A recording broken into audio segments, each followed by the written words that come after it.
through Saturday evening. What? For the heat advisory, heat index values up to 100 expected.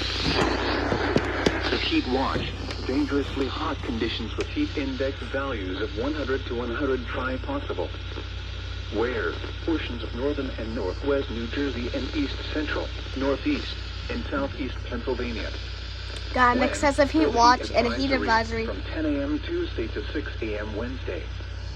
For the excessive heat watch, from Wednesday morning through Saturday. You heard that, guys? Excessive heat watch. Heat-related illnesses. It's not at 1050 hertz. During extreme heat and high humidity, I left this on. It didn't do a 1050 hertz tone. A prolonged period of excessive heat with high temperatures in the 90s. Listen. Through this week. The heat is forecast to worsen as the week goes on.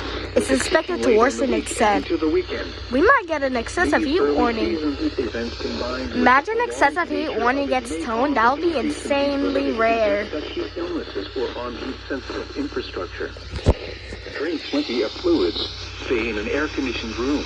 Stay out of the sunshine. Let's go.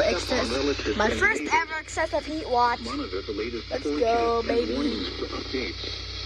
Wow. The current time is 4:38 p.m.